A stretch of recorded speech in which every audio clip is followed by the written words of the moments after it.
Thank you for tuning in to Mr. Cliff's Toy Shop. On today's episode, we talk about my top 12 of 2021. If you're wondering why 12 figures, one simply for each month. What a year to be an action figure collector. Man, it was so tough for me to put together this list. Really wanted to choose my top 25, but I worked my way to narrowing down this list. Just like last year, this was a very nostalgia heavy year for me, with properties such as Transformers, G.I. Joe, Teenage Mutant Ninja Turtles, Thundercats, He-Man, sort of all returning to the action figure lineup. Man, I could have easily comprised my top 12 based off of those properties. But I wanted to have variety. So I set some rules. Rule number 1, figures must be a part of my collection, meaning I purchase them and I still own those action figures.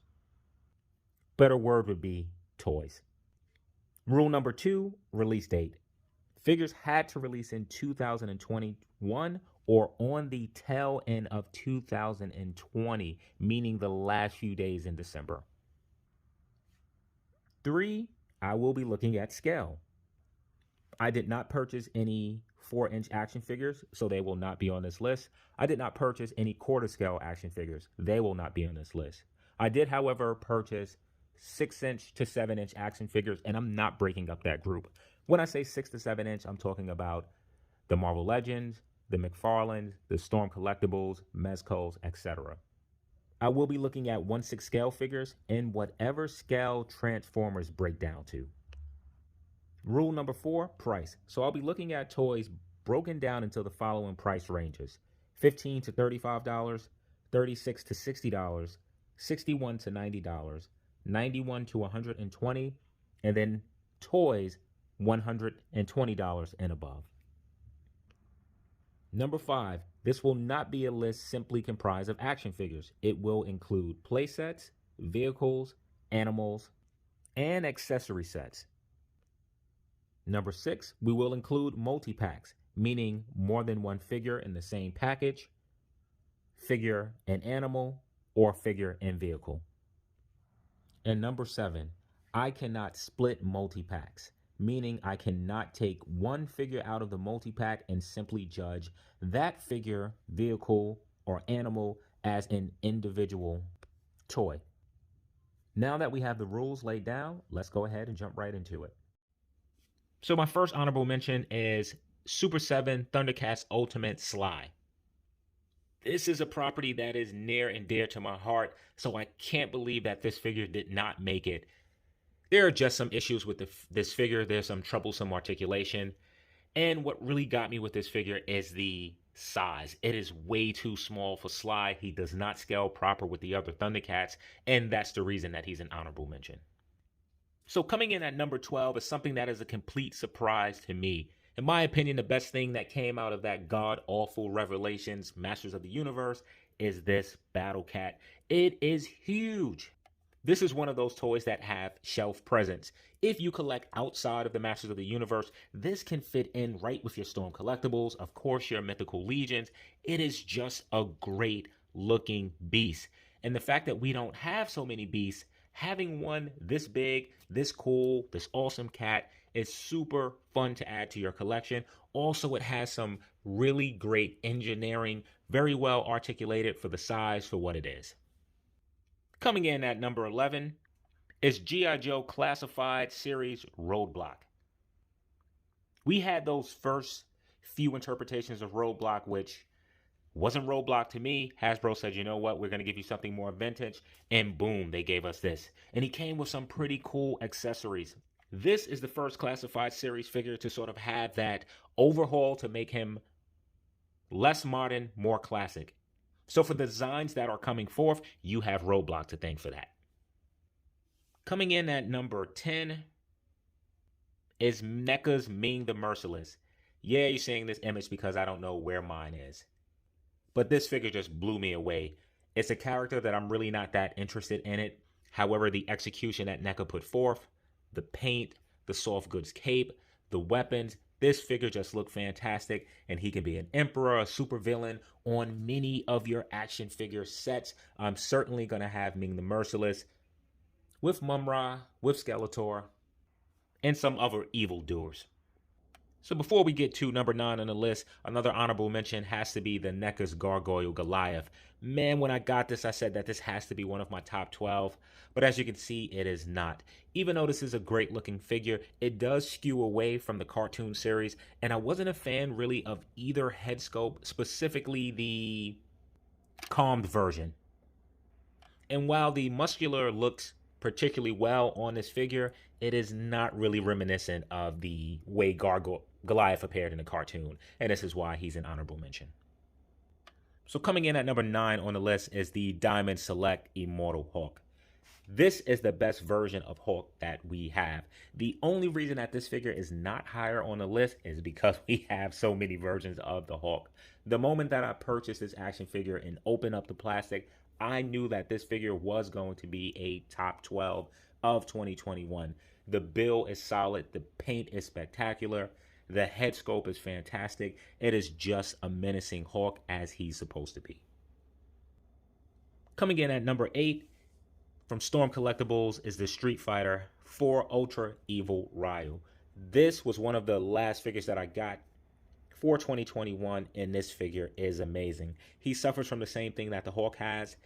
If we didn't have so many versions of Ryu, this would have certainly been higher on my list. This is a fantastic figure. Perhaps Storm Collectibles' best of the year. If you're thinking if you should pick it up, stop thinking. Go and pick up this figure. And before jumping to number 7 on our list, we do an honorable mention. I can't believe that these figures are honorable mention. Yes, we have seen the Turtles many times in the NECA line, but this is the first set of NECA cartoon Turtles that I actually own. With that being said, they come with several accessories. You get different expressions for each head, several weapons. You even get soft goods. Fantastic set. Hard to believe that they did not make my list. So coming in at number 7 in my list is a character that I don't remember in cartoon or toy form, and that's the NECA's Chrome Dome. This thing is beautiful. The paint that's used, the cell shading, the size of the figure, even turning it to the back, NECA still made sure to paint it, as well as the sides. This is a huge, well-painted detail figure. You do have to worry about some paint rubbage, particularly in the black areas, some white coming off on that. Fantastic figure, and certainly one of NECA's best for 2021. So coming in at number 6, well, not quite. I thought it would be this figure as I'm a huge Megatron fan, but something about this particular figure just didn't do it for me. It is fantastically painted, great accessories, but it was etched out by another figure. Coming in at number 6 on the list is the 3-0 Transformers War for Cybertron Trilogy Siege Optimus Prime. I know we have so many Optimus Primes, but this figure looks fantastic. 3-0 did one hell of a job with the paint, the accessories, just great engineering, the way that they did the figure. And 3-0 just doesn't take shortcuts, man. If you just look at the back and you see the dreads here, the tires. Oh. Number 6. Coming in at number 5 is the Storm Collectibles Mortal Kombat Motaro. The engineering, the execution on this figure, Storm Collectibles outdid themselves with the shading, the soft overlays, the articulation, and a man wedged into a horse body. Also, the tail is a bendy wire, so you can get it to go in many directions, angles. It's just a great figure that shows the dedication, the engineering, the process that Storm Collectibles puts their figures through. So number 4, well, not quite, but it could have been. It was this close. But the list was so tight. The Conan from Mezco, such an extraordinary looking piece from a version of Conan that I'm not familiar with, though I'm super happy to have it in my collection. Certainly one of the best from Storm Collectibles in the last few years, not simply this year. So number 4 on the list is the Mezco Iron Fist. This is a figure when I first saw, I figured that it would not sell out, that you would actually be able to get it at a discounted price. Man, was I wrong. This figure was super hard to acquire. For those who first missed that round, it shot up in price. I was fortunate to find it in my comic shop 7-8 months later after it released.